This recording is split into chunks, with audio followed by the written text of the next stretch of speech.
And we are live. What's up, guys? Welcome to the Fresh&Fit podcast, man. I'm excited for this one. We got Mateo in the house and David Benavidez, one of the hottest names in boxing. Let's get into it. Let's go.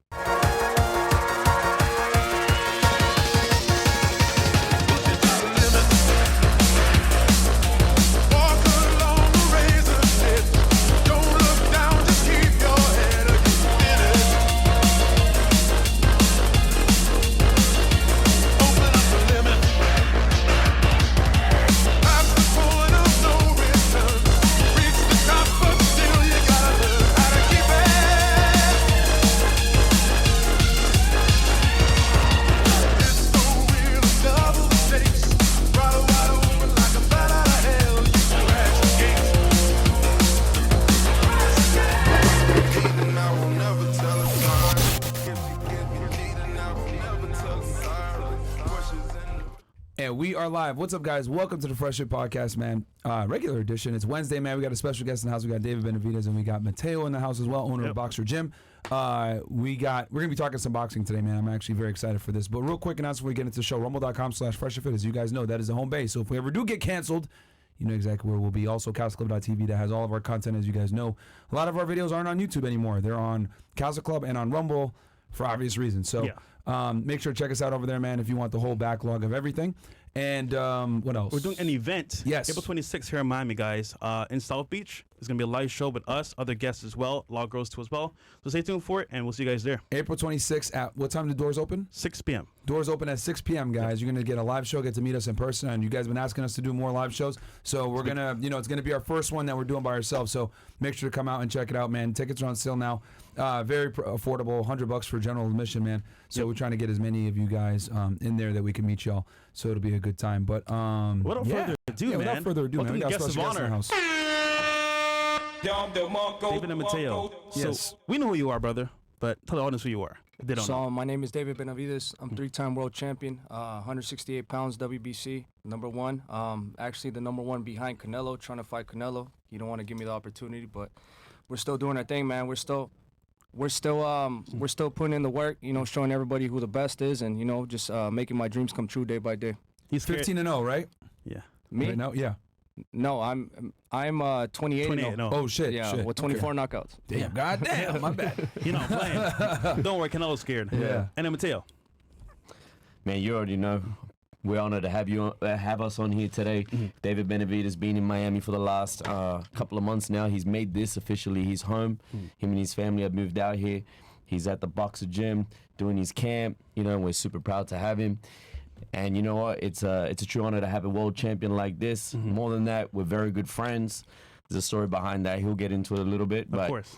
we're getting ready for something big, and he's gonna talk about that. So we linked up a couple of days ago at the car show that you guys had at Boxer Gym. It was your idea, by the way. Love cars. And as well, you trained my guys to network for boxing. Yeah. So they were asking basically about how you grew up, your childhood, things like that as well. Yeah, so basically, I'm the second oldest. My brother, Jose Benavidez, he's the one who really started this boxing, so I got to give, it all up to my brother because he's the reason why I'm here. Basically the story is little brother wanting to be like the big brother. My brother, he was a man back then. Some stuff happened, but, I carried the name ourselves, and then now, we're here. We're here fighting the best. 3-time world champion. I was the youngest ever in history to win the super middleweight championship. The first one I won, I was 20 years old. Wow. The youngest before that was, Mike Tyson. He won his belt at 20 years old, and thankfully, I've been doing my thing. I've been working extremely hard, and I actually got my nickname from Mike Tyson himself, the Mexican Monster. So I'm very happy with the way things are going now. What got you into boxing in the first place? So, like I said, me just trying to be like my older brother. My father started us. My brother's 5 years older than me, so my brother started at 5 years old, and then when I think at that time I was like 2 years old. So I just my bad. He started at 5, trained when he was 7. I was about 2 years old, so I just wanted to be like my older brother. I remember my dad used to train us in the garage. And Is this in Phoenix? This is in Phoenix, Arizona. Yeah, I'm originally from Phoenix, Arizona. My dad used to train us in the house, in the garage, and I remember I was at 2 years old. I used to go peek in the garage, see my brother train, and my dad one day said, come in, let's get this work in. And wow. Since then, it's been history, bro. Was your father a boxer too? No, he was not a boxer. This is the crazy thing about my dad. My dad, in his head, he was involved with gangs and all that stuff back then. He was from California. So the way he tells me the story, he thought that somebody was going to kill him or whatever. So he wanted us to be strong if that ever happened, that he knew that my brother would take care of me and he knew that I would take care of my family. So we just boxing. And that's basically how my life has been, man. Right now I'm 27 years old. I have 25 years boxing and I loved every single day of it. Wow. So take us through, Mateo, first of all, how'd you guys meet? So the crazy story is I've known this guy since I was 13 years old because I got invited to train at the Wildcard Gym where Pacquiao was training because my brother was training there. My brother was a top prospect, best in the world, and then he got invited to train with Manny Pacquiao. So then I went a year later. I had stopped boxing for a year, and then when I was 12 years old, I went over there. I started training, and I remember I went to Bancroft in Hollywood. And I remember seeing this kid. He used to wear a gray sweater, an Adidas duffel bag, and then I'd always end up seeing him at the gym. I'm like, who the fuck is this guy? We ended up being cool. He ended up leaving, you know, but I always related to the guy even since back then because his father was like my father, very tough, strict. If you fuck up, I'm gonna slap you until you get it right. Right. And his dad was like that too. I remember seeing him. And then when I came, I moved over here to Miami, so I was hitting him up. You know, I wanted to go to the Boxer Gym. We got to talking. I met him, and then one day he invited me to dinner. Me and my wife, him and his wife, and we were there, and we started talking about stuff like I used to train at Wildcard. I used to train at Wildcard too. I went to Bancroft. I went to Bancroft too. I'm like, what the fuck? This guy looks a little bit familiar now. Now he's talking, and then you know, we ended up finding out that there was a dude that I seen that used to go to Bancroft. I'm like, what the fuck? So it's just crazy how things happen, bro. Full circle. It's I really do feel like God brought me out here for a reason, you know, because now I'm at the best gym in the world. You know, he has his, you know, the way his gym is set up. I've been to a lot of gyms everywhere, and I feel like he has the best gym in the world. And I'm doing my thing. You know, I'm the best in the world too. So now we come together. Now we could combine both our forces and go attack our dreams, you know, together. So what made you say, you know what, I got to get out to Miami? Were you in Arizona before? I know you're from Phoenix, but no. So me, I've been moving around a lot. With me, I've never been that type of individual that wants to stay in one place. I feel like the world is big enough where you have to travel. You know, you can't just stay in one place. I originally from Phoenix. I moved to North Hollywood. Then I moved to Long Beach. Then I moved back to Phoenix. Then I moved to Las Vegas. Then I moved to Oregon. And then I moved to Seattle. And now I'm in Miami. Oregon? What were you doing out there? My buddy lived over there. He's one of the top fitness trainers, strength and conditioning trainer. Okay. And then I ended up moving to Seattle. I met my wife there. We bought a house. You know, we still have the house. And now we're over here because Seattle's a little bit depressing, bro. Yeah. It rains a lot, man. It rains a lot. It's dark as fuck. So, you know, I thought, you know what? Let's just go to Miami. Yeah. Right now, I'm financially stable enough to, you know, buy multiple properties, and I thought, you know what, I feel like I got a cousin out here too that he lives here, and so he's a mutual person lives here. So I thought I might as well just come over here. I've always wanted to live in Miami. I'm gonna come give it a see how it is, and now I don't want to leave. Yeah, it's a good place. Yeah. You mentioned buying properties and investing. How important is it for athletes to, you know, invest in themselves while they're earning the money so that they can create a future? I feel like it's very important because right now, especially for me, I'm just trying to buy every fight. I'm trying to buy a property, renting them out, making income where I don't have to do nothing. You know, because of boxing life, bro. To be honest, it's not a long life. Yeah. And I've been fortunate enough I've been professional since I was 16 years old. I got 10 years, probably 11 years right now, and I made a lot of money. I've spent a lot of money, buying cars, going to the, you know, spending money on trips and all that. All that stuff is cool. I'm not saying nothing about it, but when the money's not coming back in, you know, you got to look at something like, well, I need to make money somehow because boxing is not going to last our whole lives. So, you know what I mean? So in the property, you never lose. Yeah. I bought my house in Seattle for $800,000. Now it's worth $1.5 million. Nice. That's in 2 years. Nice. So it's just now we're just buying property. This fight I'm gonna buy another property too. So it's just buying as much property as I can. Now Are you buying like single family homes, duplexes, triplexes? So I was buying condo, single family home, but now I'm looking into the duplex. I'm actually looking at the quadplexes now. Yeah. Those That's are the ones smart. where you make the most money at. Yeah. So that's where I've been very fortunate enough I'm getting into that, but I want to, you know, get a restaurant. I just want to make my dreams come true. I want a restaurant, and now that I'm in the position to actually make that happen, then that's the position that's the way we're going towards. Yeah, restaurant. Would you open it up here in Miami, or where would you? Yeah, I think so. And Miami, Seattle. The beautiful thing about me being in so much places, I know so much people everywhere. I can do it. Miami, Seattle, Phoenix, Vegas, everywhere. I know a lot of people everywhere, and you know, I think everything will be successful everywhere I've been. Miami's the best though. Do it here. Yeah, it's kind of expensive here though. Yeah, it's kind of expensive. Yeah, you can charge more. Yeah. So as a fighter, right? Everyone wants to know the routine of a fighter. How do they train? What's the regiment? So Mateo and David, how can you speak to this for the audience? How do they train as a fighter? There's two different types of trainings. Yeah. There's a regular training just to get in shape, or there's a world-class training camp, a championship training camp. And I could tell you all about that. A championship training camp is me, how I get ready, how I'm doing it right now. I get ready for 3 months. I run in the morning. I train in the afternoon. Then I do conditioning and weight training at night. That's every day for 11, 12 weeks. We spar Monday, Wednesday, Friday. We go hard every day, every single day, because at this level that I'm fighting at right now, you can't take any day off because there's killers. There's killers trying to take your spot. There's killers trying to take those belts. Yeah. And for me, you know, I'm not gonna go out like that. You know what I mean? I'm not gonna put everything into my training camp.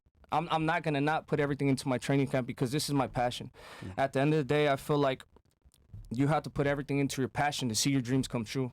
And that's why I feel like I've been so successful. You know, I've had a lot of turmoils in my career. I've had a lot of stuff happen to me. I've been up and down, but I've never gave up on myself. And that's why I'm here where I'm at today. You know, nobody expected me to be here.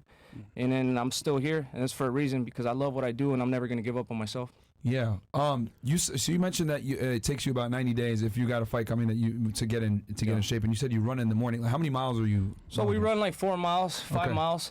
Honestly, it's not that it takes me 90 days to get in shape. I train more because I want to make sure everything is cleaned and polished by the time I get in the ring. Gotcha. You can do a training camp in 6 weeks, 5 weeks, but are you going to be at your best? Gotcha. That's what I'm saying. At this level, you don't want to leave no room for error, and you got to make sure you work 100% on everything. By the time you get in that fight, there shouldn't be no room for no mistakes. Yeah. Because this is how I see it's a life or death.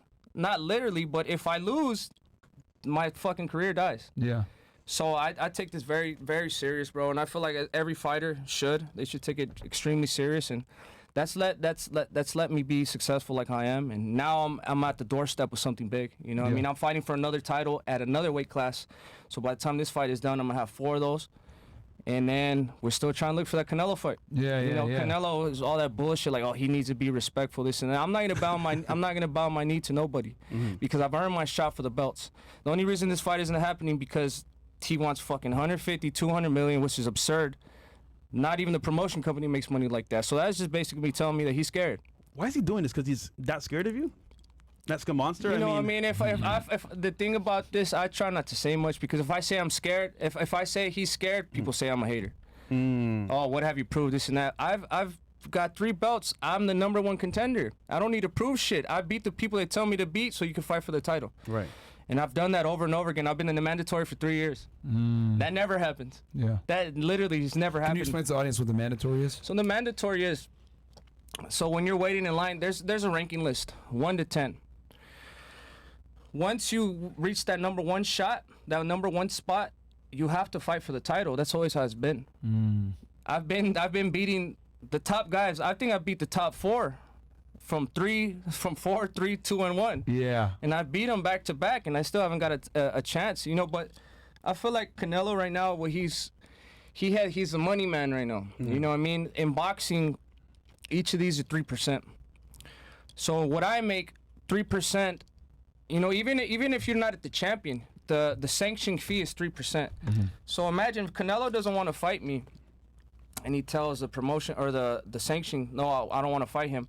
His 3% off of his 40 million, that's a lot of money. It's not the same as me, the 3% they're getting from me. So I feel like that's the only reason why he's in the driver's seat. That's the reason why they listen to him. But at the end of the day, man, like, come on, I just want to get the best fights to the fans. boxing is really political when it comes to that. Can you explain to, because you know a lot of people watch MMA and they think, oh well, isn't boxing similar when it comes to picking fights and doing things, setting things up, etc. Like, what's the main difference between the two when it comes to like setting up fights? Because like for a lot of people, it's like, okay, it's a no-brainer. Why aren't they fighting? But it's like politics involved. So the one thing about it is politics and it's promotion companies. You see the UFC. I have a lot of respect for the UFC, by the way. I love how they run everything they're doing. The best fights the best, and they make fucking amazing events. Yeah. Boxing, you got PBC, you got DAZN, you got Golden Boy, and now you got the Saudis. So it's four different. So like the promotion companies, they don't want to share the pot. Okay. Imagine if we make $100 million or whatever, you got to split it. You know, it's 50-50. Yeah. I mean, it does make sense sometimes, but at the end of the day, they want to keep it within themselves. Yeah. You know what I mean? And now it's getting a little bit better where the fighters come together and make the fights happen. But if a fighter doesn't want to happen, like a fighter doesn't want to make the fight happen, like Canelo, there's really nothing nobody could do about it because Canelo's with my promotion company. He had signed a contract that he was gonna have 3 fights. First, what was it? It was Charlo. The one Caleb Plant, Charlo, and then I was supposed to be the 3rd one. It just never happened. And then the people, they tell me like, bro, like we can't force this guy to fight you. Like there's really nothing. If he doesn't want to fight you, there's nothing we could do. So I'm in the position right now, but I'm not really too bummed out about it. You know what I mean? I'm gonna just keep doing what I'm doing. At the end of the day, I'm not going nowhere. I'm gonna stay here. If anything, when I keep winning and keep beating these guys impressively, the fight's gonna be even bigger when it happens. So. Yeah. If the Canelo fight doesn't happen, would you consider maybe moving up in a weight class, fighting somebody like, I don't know. I am moving up in weight class. Benavidez? Okay. No, so this next fight, I'm moving up to weight class. So before I say anything about the next fight, it's gonna be fucking big. Me and Gervonta Davis are fighting in a card together. It's gonna be big. It's probably gonna be the biggest card of the year. I don't know when it's gonna be. Either June 15th or June 22nd. I don't know where yet, but it's gonna be big. And then what did you ask me? So who would you consider fighting? Oh, so I'm going up in weight class. Yeah. So I'm fighting for another belt, and that's gonna put me in the #1 spot to fight the winner. Better be even, people. So like I tell a lot of people, bro. Like when I was growing up and I had this dream, it was my dream was never, oh, I'm gonna fight Canelo, I'm gonna be done. It was never that. My dream was being the best and being the greatest of my generation. Yeah. We should have a poll. Is he scared of your reach? Like, because you're a tall guy. You're not short. You're over 6 foot. Is he scared of your reach? Is it because your fighting style counters his? Is it like? I think it's just that he knows I'm a dog, bro. Yeah. Like he knows it. He sees in my eyes that I want greatness. Yeah. They talk about the money. I don't give a fuck about the money, bro. I've been making a lot of money since I was young. Yeah. It's not that. It's about becoming undisputed super middleweight champion of the world. Yeah. And I'm working on that. This guy sees me. I've barely started my training camp, but I've been already been training for 2 months. Nobody does that. Yeah. I'm here. I'm focused. I know what I want, and I know what I want to accomplish. And I got my son too. I want to show him that greatness can be achieved if you really dedicate yourself. There should be a poll for these promotion companies where the audience says, "Hey, we want this fight to happen," and the poll dictates who fights. Bro, that's been happening. Yeah? It's been happening. That's in boxing, in the world of boxing. That's the only that's the only thing they're talking about right now. Thing is, you know, like somebody like David right now, he's a threat in boxing. Of course. Yeah. So, you know, for Canelo, he taking a risk going up against somebody Huge. like him. Yeah. The age of 27, you know, we've been working in the gym and he's cracking harder than most boys in that weight division that have been there for a long time, even all the way up to heavyweight. So when you have somebody like that that's a threat, that's not worried about the money, and that's willing to actually get in there and put a performance on for the people, that just shows and proves that the man is willing to do whatever it takes. Yeah. Because of the love of the sport, for his people, for his family, and to build a legacy. That's what it really comes down to. And then to be honest with you, when I heard that number, 150, 200 million, bro, not even Mayweather and Pacquiao got that. Yeah. Yeah. What that sounds like to me, is he's getting ready for retirement. That's what it sounds like to me, and he knows it. He's getting ready to retire with that. He knows it, bro. I'm not coming to play, bro, and I'm not going to lay down for nobody. That's why he's doing interviews saying, like, oh, I don't know if you guys are aware of it, but he gave the opportunity to Jaime Munguia. Jaime Munguia is only his second fight at super middleweight. He hasn't done nothing. I've been here I've been the gatekeeper, bro, waiting for that opportunity. And then the excuse was to Canelo that why he gave up Jaime Munguia the opportunity is like, oh, because he's been really respectful. I'm like, bro, get the fuck out of here, bro. Yo. No, and he said he don't want to fight any other Mexicans. Yeah. So when I was gonna ask that next. Is like if y'all did a fight in like Mexico City or something, they'll go crazy because you guys. So are both... he did a press conference saying he was gonna. He said he was gonna fight 3 more years, fire. I don't know what he said, and then he said, I'm not fighting a Mexican. What does he do? First thing he does is fight. He's fighting a Mexican. So I don't understand what this guy is saying, bro. Like honestly, I feel like he's just losing a lot of respect from his people, the boxing world. But it is what it is. You know what I mean? I just got to keep working and keep fighting for my spot. Like I said, I'm not going nowhere. I love this shit. Yeah. Well, actually, we got a video to play, and you guys can see what the camp is kind of looking like. Get a little bit inside. Yeah, if I was Canelo, I'd be scared too. And recently, you met Jake Paul at Boxer Gym as well, right? Nah, yeah, he came through to say what's up. I've known Jake Paul for a while. We messaged each other and stuff. And I went to his fight in Phoenix when he was fighting Anderson Silva. He was really cool. His brother was really cool. His mother was really cool. So I have a lot of respect for them. And then he pulled up to the gym. Mateo's the one that actually set that up. That's dope. So it was cool seeing him. You know, respect for all his people, Andrew, all them people over there. But I have a lot of respect for them, and I'm just happy to be around these type of people. Yeah. Let's play it. Yeah, let's play the video real quick, and then I got a question after. Yeah, you can play it. Just put the music. It's fine, bro. Don't worry about it. Is it not showing? Oh, hold on. We're gonna mute the tab. We got you guys. Yeah. Look at that Miami skyline, man. Beautiful. Motivated, it gives me a clear sense of mind, makes me realize that my dreams are actually really close, and just enjoying what God put on this earth for us, man. That's what it's about. It's a culture.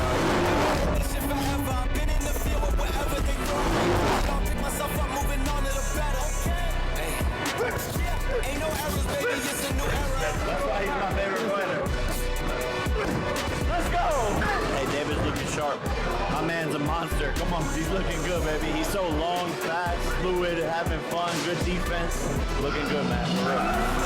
It's the new Miami Fast and Furious. It's a fucking amazing turnout, bro. We out here, 305, baby. Let's see how you do under pressure. A moment can live on forever.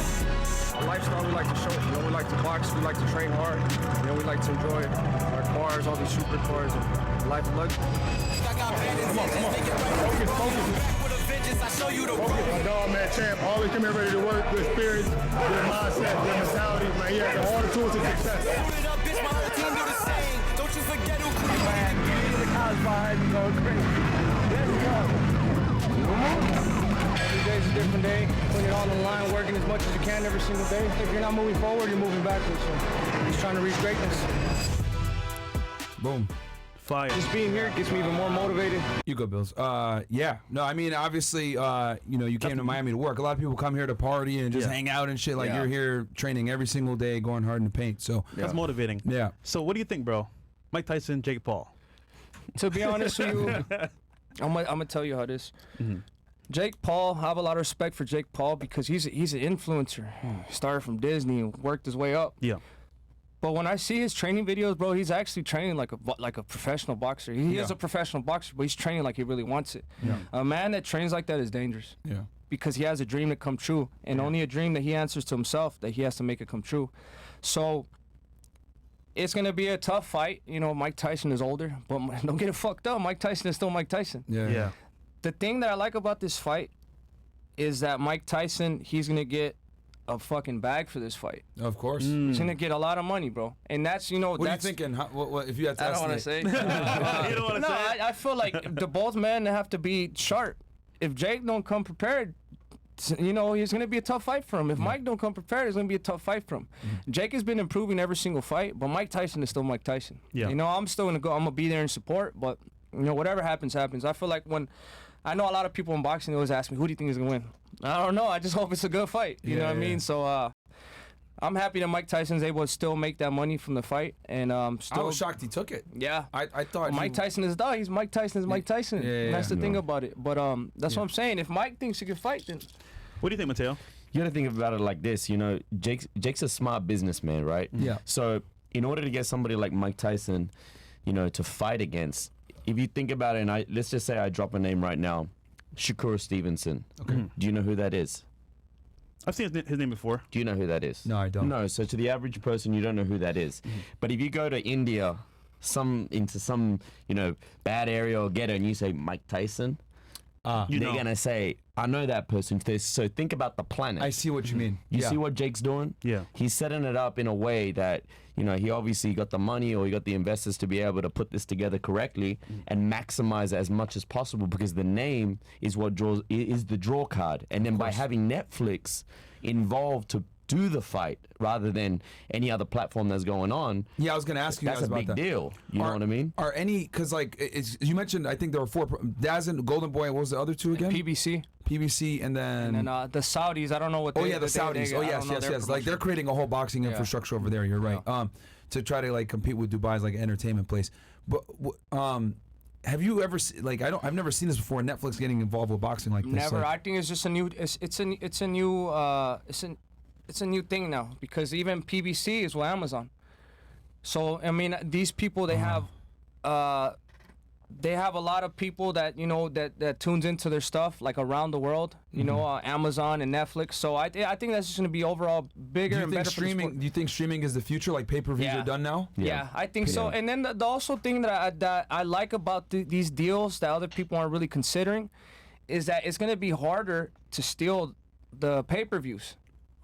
Because think about it, Netflix and Amazon, they don't want to get their money taken from them. They already have a secure infrastructure where you have to have a membership to be able to even watch it, so it's a secure. Exactly. I get what you're so saying. now that's even better for the fighters, So and there's a lot of I fought pay-per-view fights, and most of them get stolen by the streams. Yeah. And every fighter, every pay-per-view counts, because that's how you get your money. Yeah. Mateo, if I remember correctly, wasn't that one of your ideas for Netflix? It was. Yeah. Remember, I spoke to you about it. Yeah. They're smart, bro. Like, in the end of the day, every single person that's around right now, you got Netflix on your phone, you got Netflix in your house. Yeah. So they're very smart on how they've organized it and orchestrated to this way, because boxing was dependent on HBO, Showtime, ESPN, and they're all diving now. Yeah. You're right. So now they're working on Amazon Prime, and now they're working on Netflix, which are the 2 biggest platforms in the world, apart from YouTube. But that's what it really is now. Streaming is the future, man. It's crazy how like conventional cable television is pretty much gone. I mean, I remember you'd have to pay for the pay-per-view and watch whether it was wrestling or boxing or whatever it may be, you had to pay for the pay-per-view.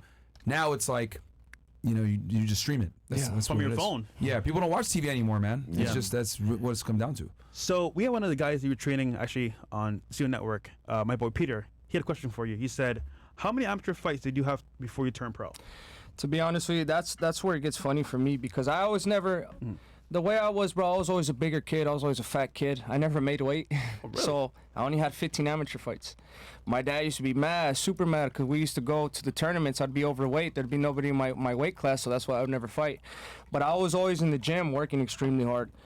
When I got to, I'm going to tell you the whole story how it happened, too. My parents, they divorced when I was 7 years old. And then my dad and my brother ended up taking off to California when I was 10. To train with Freddie Roach. So imagine I had trained my whole life up to this point, so I had a whole time off. Bro, I went from 160 all the way to 260. Damn. Eating everything. And I remember clearly, really vividly. I looked at myself in the mirror before I went to school one day, and I was just so fucking chubby, bro. My face is like this. And I'm like, fuck, I don't even know who the fuck I am no more. You know what I mean? I feel like I'm gonna hit a point where either I do something about my weight and I lose it, or I just keep eating, and I'll probably never come back from that. I'm probably just never going to lose weight. I'm going to be big and fat and all that. Yeah. So I told my mom, you know what, it's time for me to go to California. I want to go out there to train. And my mom understood, because that's a big thing too, like obesity and stuff, and you don't work out, bro. If you just leave it unattended, bro, you get to a point where there's no return. Would you say your environment changed a lot too, helped with that process? Like changing your environment? Oh, yeah. Because my mom, she wasn't didn't work out or nothing like that. It was just school, and if you're done with school, that's it. Yeah. But I got to the point, and then I went to California. That's when I met this guy, and then this guy used to see me put in work too. I was a big fat guy, red sweater. I remember. So my brother was a top. He was a top amateur. Everybody knew him. Freddie Roach asked him to stay there so he could train him. Freddie Roach. Does your brother still fight now, or does he manage you? Yeah, he still fights. He fights in my cards. Okay. we'll get to that too. My dad and my brother used to tell everybody at the gym, like, you think my son Jose is good? Wait till you see my other son David. I get to Cali, I'm fucking fat, big. Like, who the fuck is this? That's David. That's the David you were telling me about? Oh, come on. And then that shit, like, I would turn red, bro. I'm like, all right. I'm like, wait till you guys fucking see me spar. The first day of sparring, I spar some big buff dude. Beat the fuck out of him. Easy. And that's when people start paying attention. And then I started sparring. I was 14 years old at this time, by the way. 14. 14. I started sparring Latif Coyote, cruiserweight champion. Fucking put in work with him, throw down with him. Kid Chocolate, the middleweight champion of the world, throw down with him. Kelly Pavlik was an amazing middleweight. He actually beat Jermaine Taylor. I remember him. Knocked him out nasty. Fucking had a great work with him. And then after that, I got invited to Big Bear, 15 years old. Started sparring with Gennady Golovkin. That's before he even made his pro debut. We had such great fucking sparring sessions, me and that guy. And I give it up to Gennady Golovkin because when I think about role models, that's who I want to be. He's very nice to his people, very helpful. He wasn't cocky at all, but that motherfucker was a killer. He was a fucking killer, bro. You guys, you know Gennady Golovkin?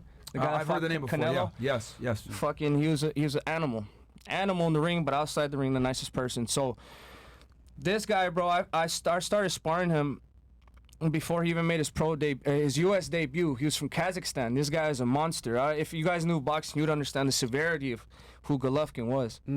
Fucking monster, bro. And then I ended up being his main sparring partner. So from 16 to 19 years old, I was working with that guy, working. Every sparring session me and him had were real fights. They weren't sparring sessions. They were real fights.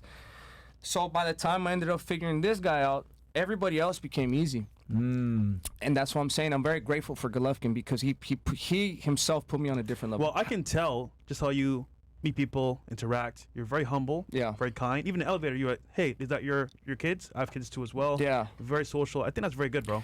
I just feel like, bro, sometimes some people try to act tough because they're really scared. You know what I mean? Yeah. I feel like I get to live the best of both worlds. I get to be very friendly. I get to be very kind. But if you fuck around with me, I'm gonna fuck you up.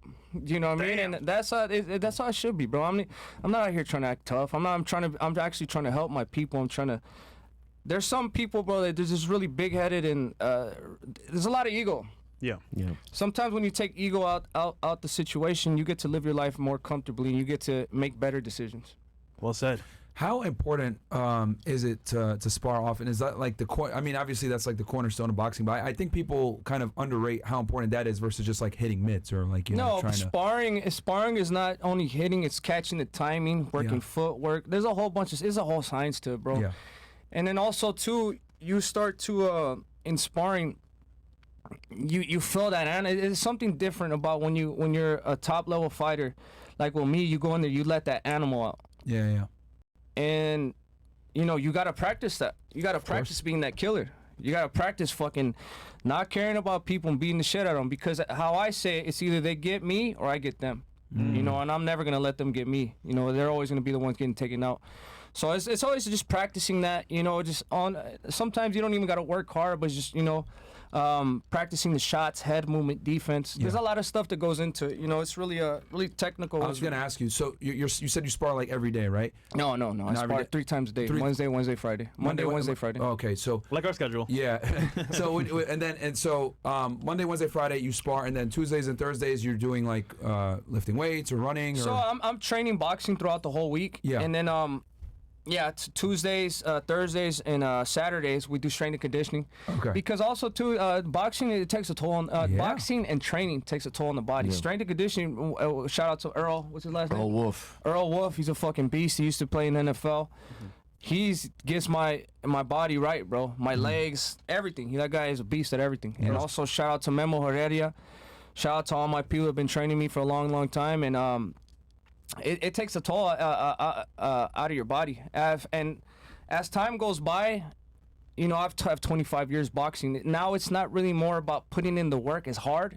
It's about letting your body recover. Yeah. So when you're sparring, like, is it like You're just free fighting, or is it like, okay, I'm gonna work on the hook here. I'm gonna work on the jab. We're gonna work on this. It depends on the person. It depends how I feel. Gotcha. Depends how hard the sparring is. Yeah. It's I intense. was gonna ask, like, how often are you hard sparring? I Like, mean, is what even today, you got some cuts from sparring. Yeah, this cuts from sparring, some good shit. Damn. You know, you know but he's working hard. at man. the end of the day, bro, if you're scared of getting hit, getting marks on your face, this shit is not for you, brother. Yeah, you're right. I wear this shit as a fucking as a prize, man. I love what I do. I love people to see me, but damn, that guy's fucking. He really goes in. Yeah. You know what I mean? So this is just the price you have to pay sometimes. You know what I mean? Sometimes you be sore as fuck, you can't go, but you tell yourself, you know, I'm not gonna give up. It's that sacrifice, man. Yeah. You know, like even in the sparring and in the training, people don't realize the fight is the easy part. Yeah. It's staying consistent mentally plus physically throughout that camp time that he was explaining, you know, that 11 weeks, you know, and then you got to try and avoid injuries at the same time. And that's why he's saying as you get to that higher standard, recovery is so important. And then at the same time, you don't know what you're up against in sparring. You know, it could be light sparring, it could be heavy sparring. I was gonna ask, how often are you hard sparring? Like damn near. When I get towards the end, like 7-8 weeks, it's all hard. It's all hard. It's all hard. Okay. It just depends if I'm friends with the guy or, you know. You see some of the best shots in sparring, like, because he can, like, a lot of fighters can actually practice things that you wouldn't necessarily do in the fight. Yeah. You can get creative inside the ring. Yeah. It's like getting a painting. Before it goes out, you could actually practice on it and then do the final copy. You know. So is there danger in sparring? Because, for example, there was a fight between, I think it was Tank and Ryan Garcia. Yeah. And someone said there was a leak with Ryan's injury that he was seen in sparring with the injury. And they told, well, I don't know if it's true, Tank about that injury. So- is that a real thing in sparring? Yeah, bro. Yeah. Sometimes you get hit with shots and, you know, like even like I got a little cut, you know, I'm getting cut here. At the end of the day, it's still a fight. At the end of the day, they're still trying to knock you out. Sometimes, like Ryan, in his case, he said he got hit with the body shot. I don't know what it was. That his ribs were split or something. That does happen. Hand injuries, body injuries. Sometimes you get hit to the body and you feel like this shit's broken, but it's not. It's just bruised. So it's just different stuff, and that's where recovery comes in place. Yep. You know what I mean? But there's been times, bro, where I fucking rolled my ankle running bad. Oh shit. There's been a couple times actually. Hand injuries, this and that. But if it's really up to the training camp and the trainers. If they think you can't go on with the show, then cancel it. If there's still enough time where you could recover, and then you know go into the fight, then you know it's really up to the team and the manager. Okay, Gotcha. I got to know, bro. What is going on with Ryan Garcia? Is he okay? Is he okay, bro? Bohemian Grove and everything else bro, like what's that. going on with that guy, man? To be honest with you, Ryan Garcia, I know him personally. I feel like it's just promotion, bro. I feel like it's just promotion. I don't feel like he's doing it the right way though, because he's talking about some topics that are really crazy. You know what I mean? And maybe in his head he's trying to bring light to those situations, and I don't know what he's doing. But when the fight happens, I think that shit's gonna sell a lot. We're going to see. Yeah. It's gonna, because people are gonna be like, is Ryan good? Is he not good? But I feel like it's all calculated from him. Marketing. You know? It's all marketing. Yeah, it's all marketing. And me personally, I don't think that's doing it the right way. Yeah, and there's other ways to go about it, right? This is a very unorthodox. I've never seen anyone kind of go that route of, you know, I was at the Bohemian Grove. And, You don't see it. yeah, this is a first. I ain't gonna lie. Yeah, that's crazy, though, bro. Yeah, like he's been going wild on But Twitter. you know what? I feel like with him, he knows how to keep his name in the headlines. Yeah, I it's true. heard him on Clubhouse. So he's saying some wild shit. Yeah, bro. I'm like, I guess he's probably gonna make a bag. So I don't know. Definitely unorthodox. Yeah. Some chats real Yeah, quick? I can read some of these chats real quick, and then All we got here. Mr. Ransom. What? David Benavidez on Fresh&Fit. This is going to be a good one. Is he staying for the after hours? No. He's away from kids, guys. Also, Canelo is a pussy for ducking the fight. Hey, man. He's scared, bro. We have here Jack. David, would you ever move up to 175 after beating Canelo? Do you think Bivol or Beater Viv would be great fights? Effing killing it with the guest 2024. Yeah. So this fight right now that I'm gonna fight at 175 is fighting for the interim belt. It's gonna put me in position to fight for the winner of Benavidez and Bivol. And like I said, bro, like I don't think that fight with Canelo is gonna happen. So I gotta move on with my career. And these guys, the ones at 175, they're some killers. So now my mind is 100% set on them, focus on them, and we'll see what happens. I've worked with Bivol before. I had some good sparrings with him. So So I heard. It's gonna be good. I mean, but at the end of the day, what I want to tell people is, sometimes these fights or whatever it might be going in your life, if it sounds scary, the leap forward, it might seem scary, but that's why you have to do it. Because the greatness and what's going to be achieved on the other side is much more greater than you being scared. Damn. No, absolutely. It's powerful. What else do we got here? Fresh and Fit attorney goes, anytime a fat goblin hobbit chick introduces herself on After Hours, Chris and Mo put, I'm an optimist, bro. Oh, my God. Jason Todd goes, David, can you name what you think is one of Gervonta's greatest weaknesses in the ring? Gervonta's. It's hard, bro. Gervonta is the best in the world for a reason. I don't know, to be honest with you. I don't know. I think he's a complete fighter. Damn. Yeah. Who was your toughest fight? My toughest fight, it's been a couple of them, bro. Anthony Durrell was tough because he was really seasoned. I fought him when I was 22 years old. But my toughest fight is when I fought for the world champion. I'm gonna give you the whole rundown of the story before that happened to that. So I get called. I'm fighting through the ranks. I'm number 2, number 3. Then somebody was supposed to fight, but then that fight got canceled, and then they put me in there for the world title fight. So I'm in Big Bear. I'm fucking working extremely hard. Whoa. 2 weeks before the fight, I get a call. My uncle dies.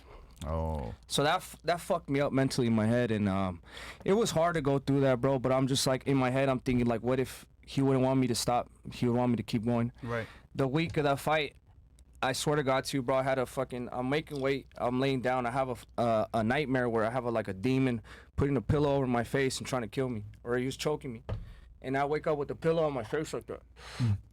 So I was like, what the fuck, bro? And then I get the worst flu I've ever had. Flu, cold, food poison. I don't know what it was. So it was extremely hard for me, bro. It was even hard for me to move. We made weight, we hydrated, and I still fought, and I still won the belt. You know what I mean? So that was probably the toughest, not because of the fighter, but because of everything I went through. I mean, it was my uncle, you know what I mean? I love my uncle, my mother's brother. And that shit just alone, bro, you're trying to prepare for the biggest fight of your life. Yeah. Yeah. And then that hits you, bro, literally 2 weeks before the fight, 2 or 3 weeks. That shit just fucked me up. But like I said, bro, like, I'm gonna do this for my family. I know he's not here with us no more, but I know he would want me to continue, and he wouldn't want me to break down. So I kept it up and became world champion. That's God's chosen, man. Yeah. 20 years old, the youngest to ever do it at this weight class. Yeah. That's what's up, man. This shit's heavy, man. Yeah. I'm not gonna lie. This shit's heavy, bro. What else we got here? Okay, what advice could you give to an amateur boxer looking to compete and win on a national scale? How do I develop the courage to compete with the best? Isaiah Uchiha. So to be honest with you, bro, how you go about that is you got to really make the decision if this is what you want for your life. If this is what you want for your life, do you want to be a world champion? Once you make your mind up about that, every single day, work as hard as you can. Stay off your fucking phone. Don't be on Instagram. Don't be on Twitter. Don't be on none of that. If you really want to be on your phone, watch nothing but boxers. Learn. Yeah. You know, I feel like this is a big issue with the youth today. They're fucking getting brainwashed with their phone and they don't even know it.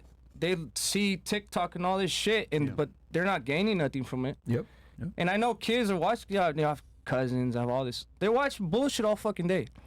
So if you really want to be the best, instead of watching bullshit, watch boxing all day. That's what I do now. What fight would you recommend people to watch to learn? As far as every fight's gonna have something that you can learn from. You can learn from mistakes, etc. But what do you think is one of the most educational fights? One of the most educational fights that shows what type of heart you need to have to be a champion is Diego Corrales versus Castillo 1. That's a fight. You seen that? No. No, I've never seen that. You guys need to watch that. No. That is What is it? probably Hold on, I'm gonna write that down. Diego Corrales Okay. versus Castillo. All right. That is the greatest display of heart, will, never giving up. This man, he was Diego Corrales, you know, God rest his soul, he's not with us no more. He was, these are fights I watched growing up. He was dropped 3 or 4 times. They were about to stop at the last round, and he comes back and stops the guy in the 10th round. Wow. Amazing. So if you really want to learn how to be a technician, watch Mayweather's fights. Mayweather will teach you how to be a technician. Yeah. That dude is so good. But going back to What's your thoughts on the Philly shell? I like it. I use it. You use it? Okay. These defenses, they're not there for no reason. Yeah.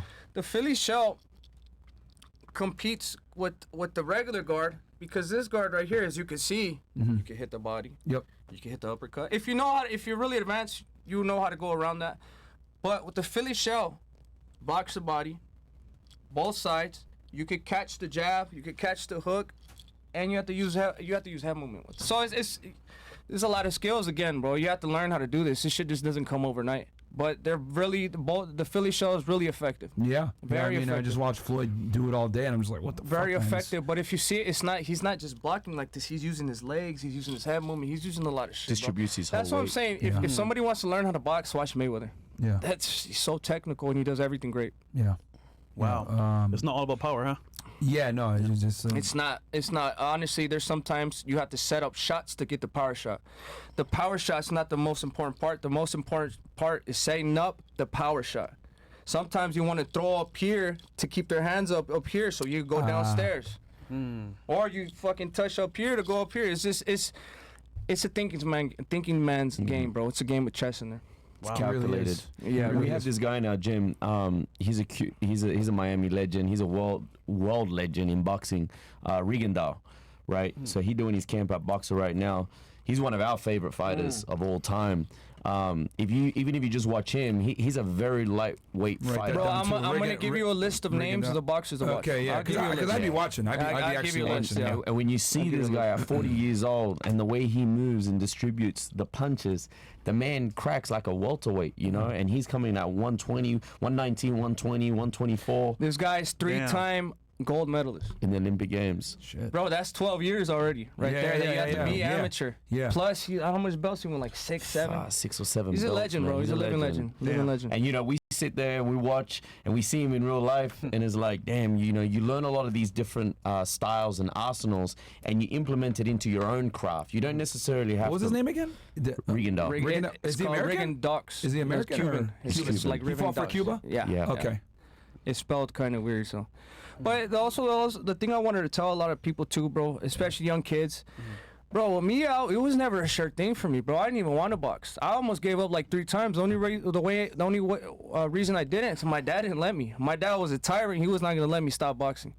That's why I give all the credit to my dad, because if it wasn't for that man, bro, I don't know where I'd be. He knew he had a plan.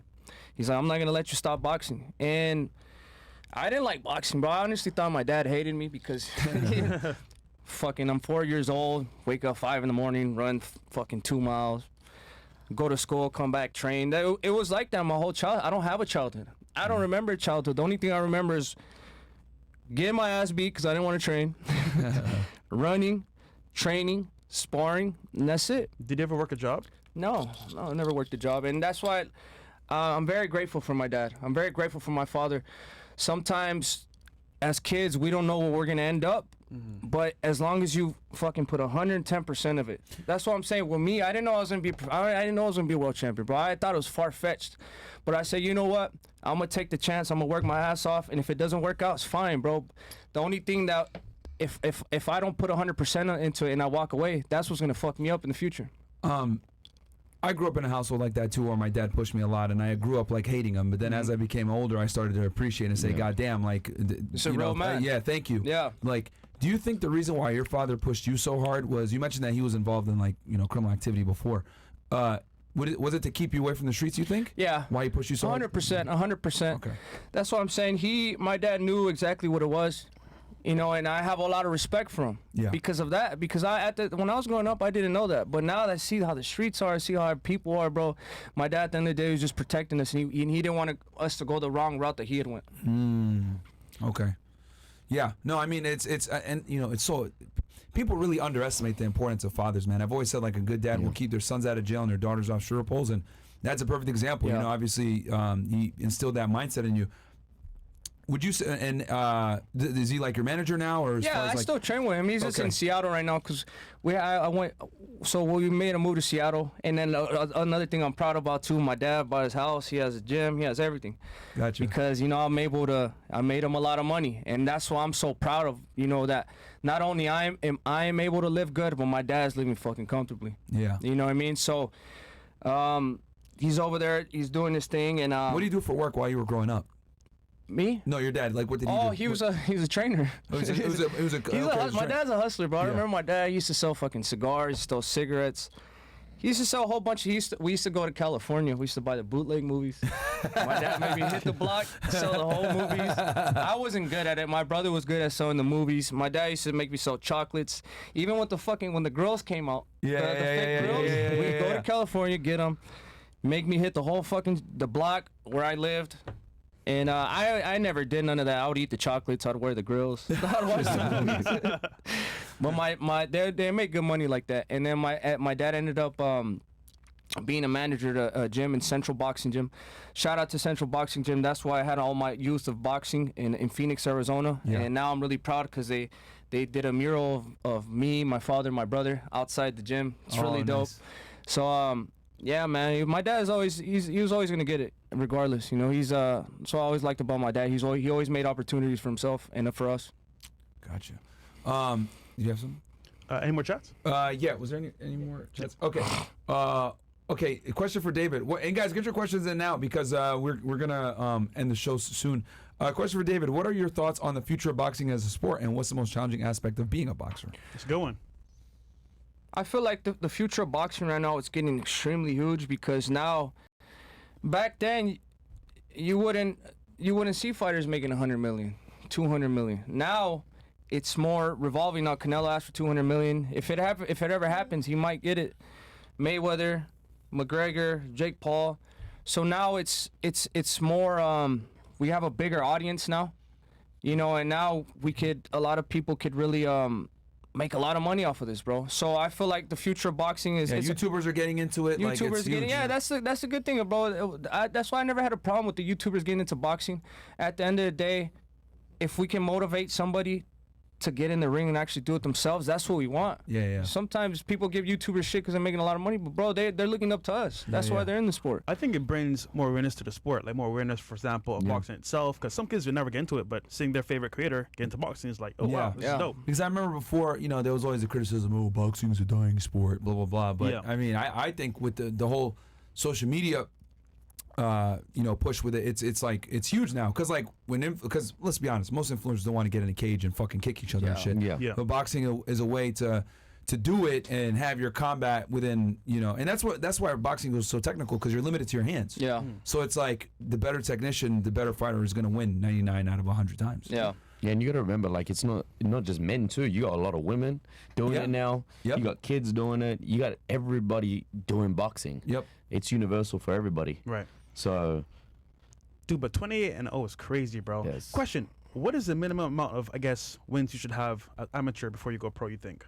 There's none. None? There's no, like me, I only had 15 fights and I turned pro. It's just, if you're ready to go professional, you're ready to go professional. There's some kids, bro, in Mexico, 15 years old. They don't have the ways to make money. So boxing provides them with the money and they feed their family. And these kids don't have no amateur experience. yeah. Wow.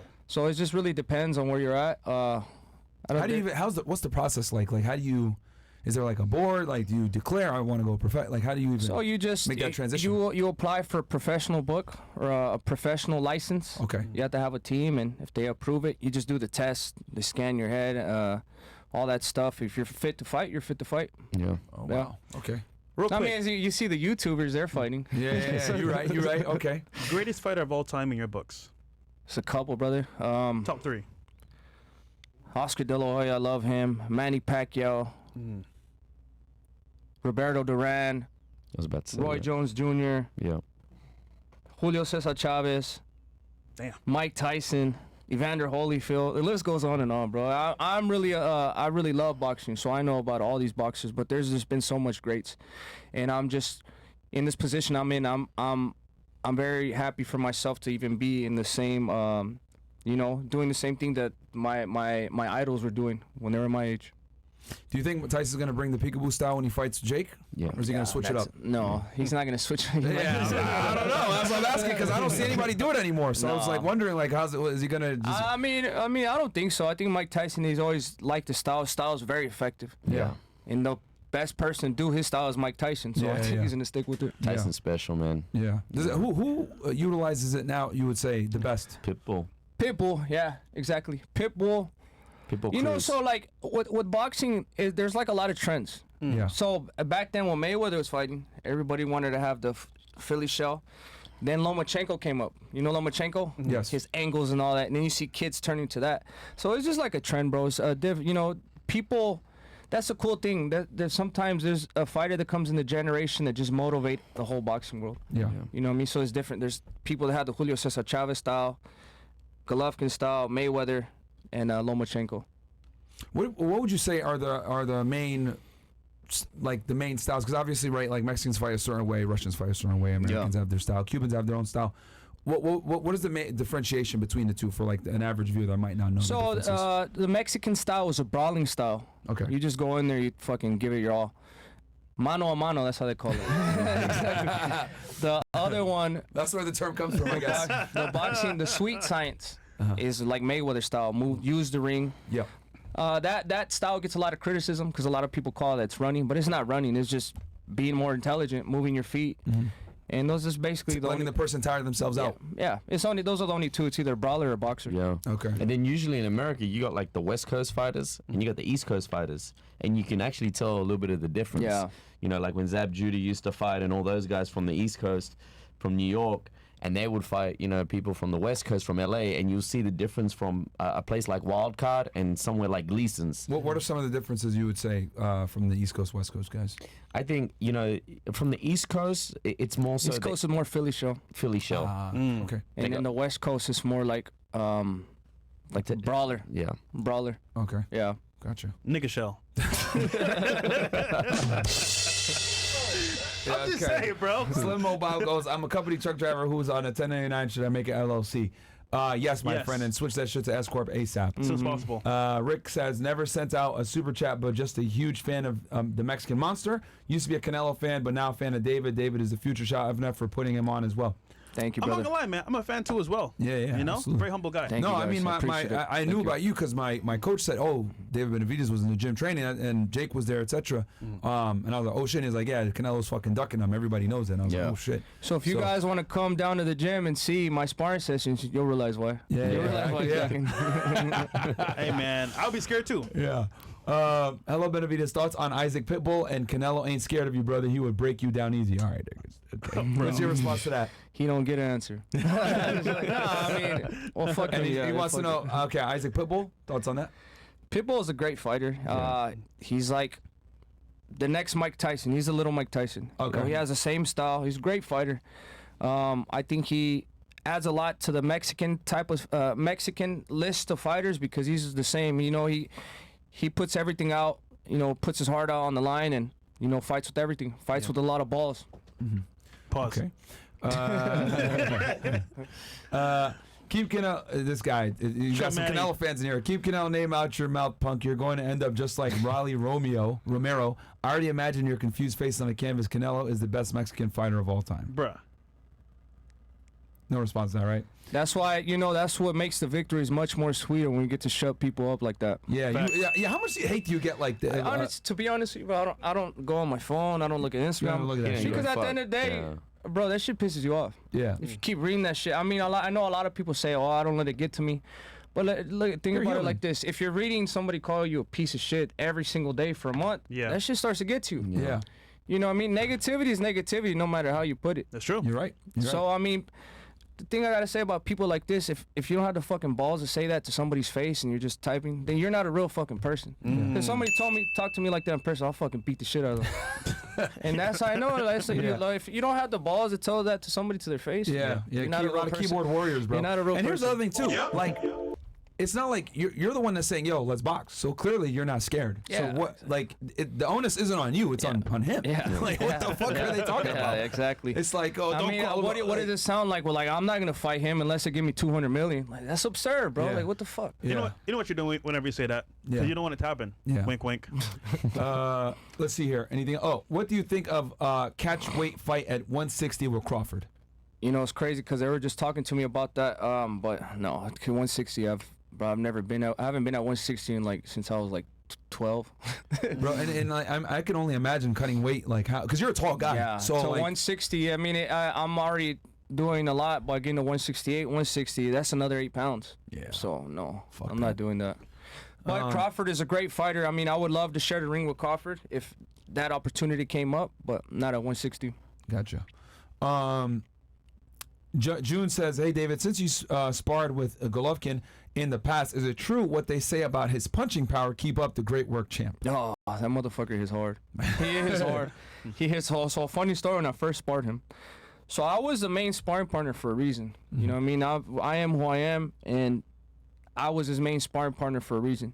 The first day we sparred when I was 15 years old, I remember I went there. That's before he fought in the U.S., so nobody knew him. And then my dad was like, "Hey, you want to spar?" I'm 15 years old. I'm like, "Yeah, I'll spar." He's like, "Who you going to spar?" I was like, "That guy over there."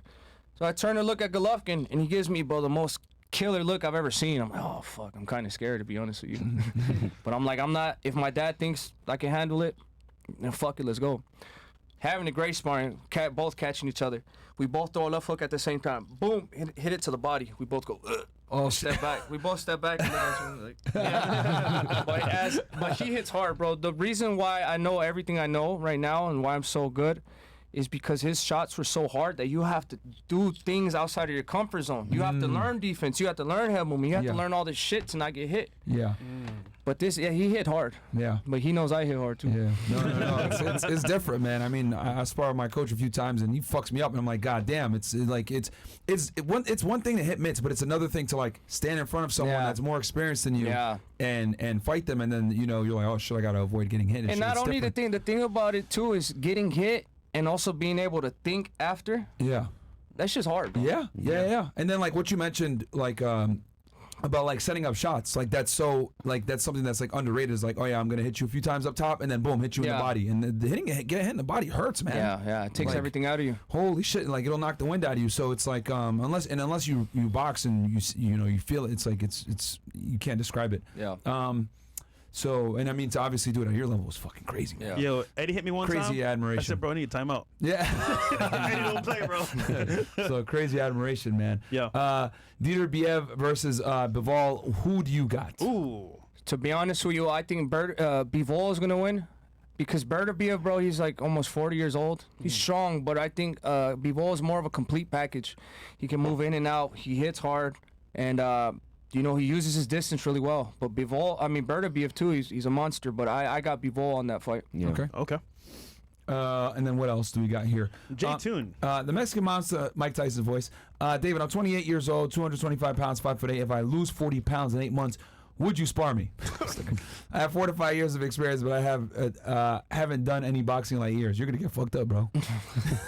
I can work with him, but this one just want to get beat up. You know what, bro? Go to Boxer Gym, sign up, and they'll coach you, sign a bro. waiver. Get the nigga. membership There you go. first. Yeah, go get a sign the membership. waiver, bro. Yeah, membership Sign the first, waiver, bro. We'll get sued. Yeah, man. It's crazy out here. Have David been invited to P. Diddy party? Come on, man. You know what's going on with Diddy, right? I know. Yeah. I've been seeing. No, I haven't gotten invited to those parties. I won't go either. He's a Danielle married man, goes, confront Canelo in person if the fight don't happen. I want to at least see him shit his pants in the presence of the Mexican Monster. I mean, I would love to do that. I definitely would love to do that. Have y'all ever met in person before? I've never seen him in person. He's small, bro. I was gonna say, I think he's not that's that much. He's not that Yeah. much bigger than him. Yeah, and I think that's a big reason why he's scared is because of your reach and everything else like that. Yeah, So and it's also just think that because when he fought Bivol, he went up in weight 175, and Bivol, he throws a lot of combinations, really powerful, and kind of like the same as me. You know what I mean? So I think he's seeing, bro, that it's. So when Canelo, what class would you put Canelo in? Would you consider him a brawler? Or would you consider him? No, he's a brawler. He's a brawler, and I don't take nothing away from Canelo, bro. Canelo is a living legend. Obviously, the opinion I have is not because of what he's done in his career, is because he doesn't want to fight me. But he's a living legend. Yeah. But if you look at his record, when he comes up to 168, fighting Caleb Plant, fighting Billy Joe Saunders, guys that didn't have power. Once he goes up to 175, fights guys with power. What do you think? What happened? Shaky. You know what I mean? So I think he knows that that's what's gonna happen. You know what I mean? So, yeah. Gotcha. All right. Okay. What are your thoughts on the Fury versus Ngannou fight? Okay. Good question. So I was really surprised on that fight, to be honest with you. I'm a big fan of Tyson Fury. I just feel like he didn't take that fight serious at all. But Ngannou, bro, he really made a big splash. Ngannou has a lot of fucking power. Yeah. And I think that's what surprised Tyson Fury, that he didn't think that he would be able to perform on him or fight with him on that level. And, Ngannou was training with Mike Tyson. Yeah. And Mike Tyson has a lot of knowledge, bro. Hey, man, not to make a joke, but that's black power for you. Yeah. Bro. What'd you think about his most recent fight with oh my God, the British guy? With Anthony Joshua. Yes, thank you. Yes. I think he was. I think Joshua wasn't fucking around. Yeah. But Joshua has a lot of power too, bro. Yeah. I was just surprised how fast it ended. Yeah. I thought it was gonna go way longer than that, but I think that just shows what level Joshua's on. Yeah. So. He ain't playing. What else do we got here? We got Nikes, right? Is it? Gomez Lopez. Gomez, sorry. We could all agree that Golovkin was the most feared fighter in his prime, yet Canelo fought him and took all his belts. So how could you say he's scared? So then, why isn't he taking the fight? Why isn't he fighting his number one? You know, mandatory. that's the There you thing. go, That's the thing I say Yeah. about people, bro. If you're just tired of me talking so much shit, come fucking beat me. Come knock me out. Yeah. And make a fucking fat check after that. Yeah. You know what I mean? That's why That's why he don't want the fight. He don't want the fight because he knows this shit ain't no game right here. Yeah. I mean, before he asked for the 200 million. I think the offer that my promotion company sent him was about 60 million. 60 M. Okay. 60 million. Now he's making 35. Why if you have So y'all are like doubling it. And you why still would don't you want have a it. 60 million? Why would you have two deals on the table, 35 and a $60 million deal, but you go with the 35? Amen. Hey, man. Men lie, women lie. It Numbers is dope. very clear what's come on, happening man. here. Yeah. And I guarantee you, he's not gonna get that money with nobody else. Yeah. No, he won't. Nobody else. And you know what's crazy? People want to see you and him fight. They want to see it. Yeah. I want to Yeah. see it. Yeah. But It's just at the end of the day, you want to respect boxing. The best fight the best. Yeah. This guy has all the belts, bro. He don't even want to give the people out the opportunity. He wants to handpick who he fights. And when you have all the belts, bro, I mean, you could do it for a little bit of time, but come on, brother. This dude is doing it for way too long, bro. And here's the other thing too, and I want to get your guys' takes on this. Like Floyd did it with Pacquiao, right? He waited, then he did the fight eventually. And to this day, people still criticize him. Oh, you didn't fight him in his prime. You were scared, etc. So it's still like fought him. You fought him, Still right? fought him. But people are always going to talk shit. So it's like for Canelo, it's like, bro, just fight him now. Wow, you know. But The crazy thing about it too is like everybody wants to watch it, Yeah. which means everyone's gonna pay to watch it. Yeah. which means There's it's gonna be a lot of sellout pay- fight. So why imagine wouldn't if it was you know? 60 Yeah. mil. How much is he getting off the pay-per-view? Because you still get money off the pay-per-view. That's just the flat fee he's getting. Yeah. That's BS. whoa, That's- okay, that's upfront money. That's just upfront, just That's to do it. upfront, That yeah. doesn't even account for the pay-per-views after the fact. He even said keep the pay-per-views. So we had a conversation. Sorry, bro. Conversation. My guy Samson called me. He was like, "Hey, so an opportunity came up.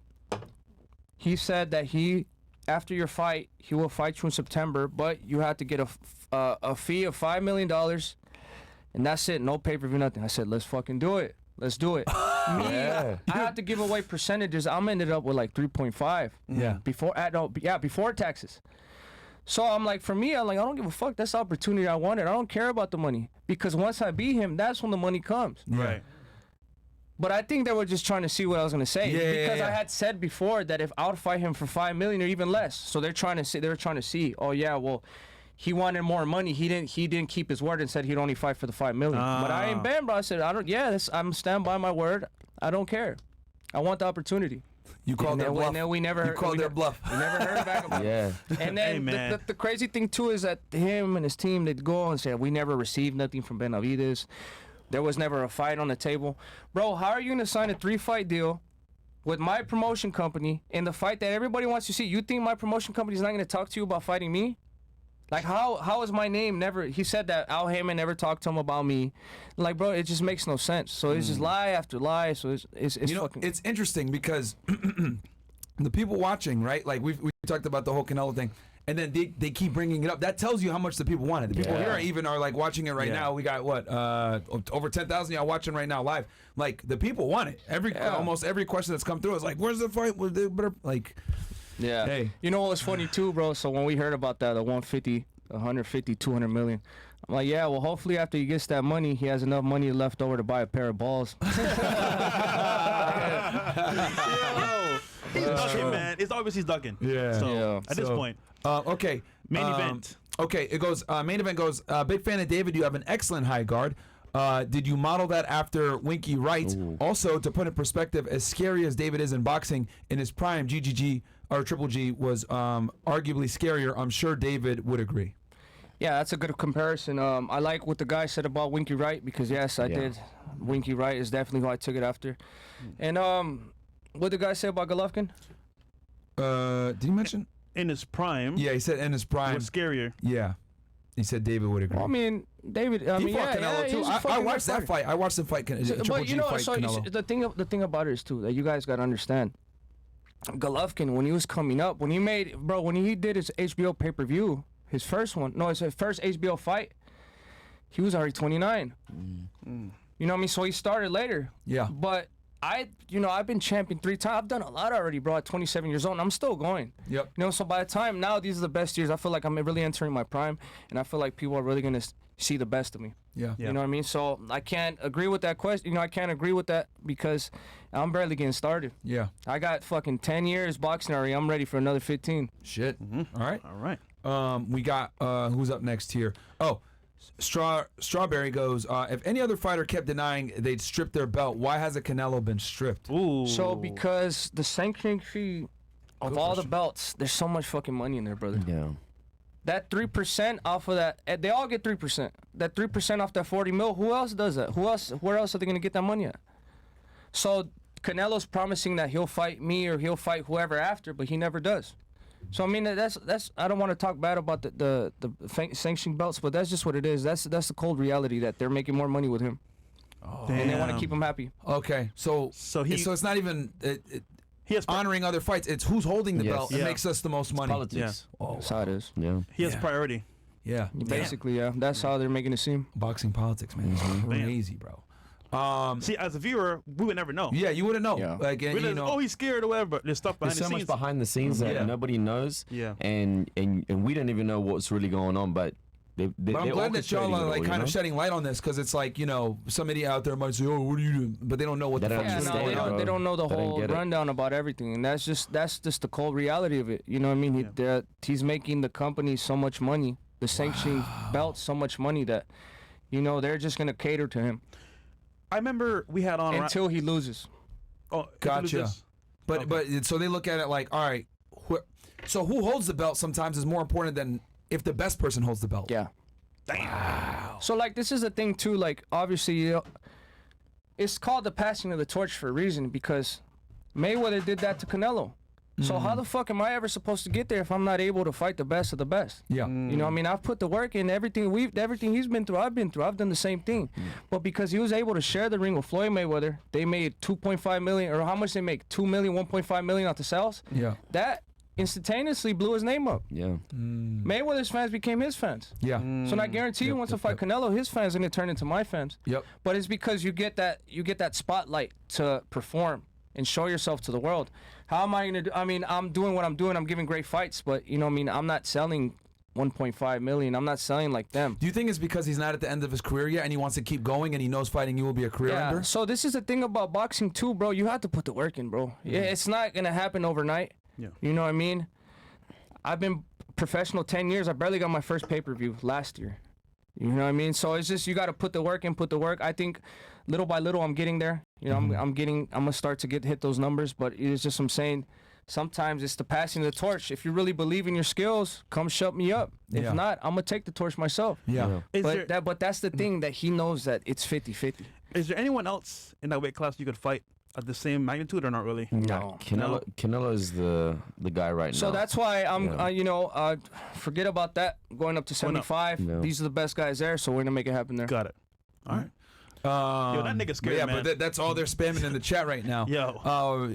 Just so y'all know, if you watch this on the playback, it's not that he's talking about Canelo so much as that you guys keep fucking asking and he's answering your questions. True. What else we got here? Slim Mo Bob, what's your opinion on kissing girls you're hooking up with? Nigga, what? What the fuck? Bro, some of y'all be trolling, man. Okay, question for David. Man. Do you think you're a traditional man and why? WFNFW David, stay focused and keep working hard. You got it, champs. Yeah, traditional, man. I always say I am because, you know, at the end of the day, I'm a family man. I work hard. Does your family help you keep you grounded Yeah, and keep my wife keep does. focused? Yeah. My wife does a lot. You know, she puts me in my places, puts me in check.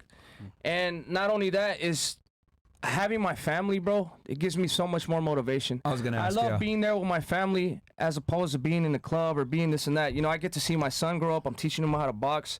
My little daughter, Chloe, you know, she's 3 months old. She's moving more, you know, so I'm very happy in that sense. Do you think if you came here like as a single guy, it would have been way harder to, stay focused on training, stay focused on avoiding the club, avoiding girls, and It alcohol just and really everything else. depends on where you're at. I feel like it definitely is. It would be a distraction for me, but I'm never gonna let nothing distract me. Okay. You know what I mean? I know my dream. I know where I'm going, and that's all. You could do that after your career is over. Yeah. Right now, there's only a small window of time to accomplish what we want to accomplish. Yeah. Good point. But I'm not gonna say it wouldn't affect other people. I've seen people just make money and fucking live that lifestyle and fuck their whole career up. A lot of fighters. A lot of fighters, and It then happened, it happened to Mike Tyson. I mean, I love Mike Tyson, but it happened to him. He was doing orgies on coke and shit like that. And after Cuz died, it all went downhill. So you gotta have a good team behind you. You have to have mentors. You have to, and also the thing is, you gotta take the ego out of it. That's what I'm talking about. Ego. You have to. You have to learn when you're fucking up. You have to admit to yourself, and you have to see what way do I go. Do I make more mistakes, or do I go forward and actually go after my dream? And I feel like now, bro, to be honest with you, people, they're more self-centered. A lot of people more on their phone, want to just show off for Instagram or Twitter or all that. Yeah. Bro, that shit's cool, bro, but at the end of the day, in the real life, that shit does not matter. Facts. Yeah. For you getting to your dream, it's all a distraction. Some people, I feel like they're addicted to social media and they don't even know. It's almost like they're living for social media rather than And living they in real make life. zero money on that shit, too. Yeah. What else do we got here? And then we're going to close out, guys. We got what? 11,000 y'all watching plus. That's it. Okay, so we're caught up. Guys, I'll give you all the last word, man. What's coming up? What you guys got going on? Yeah, in the so future? we got a fight. I don't know if it's June 15th or June 22nd, but I'm going to fight for the light heavyweight title. Light heavyweight interim title, and then on the same night, Gervonta Davis is going to fight It's gonna Frank be huge, Martin. man.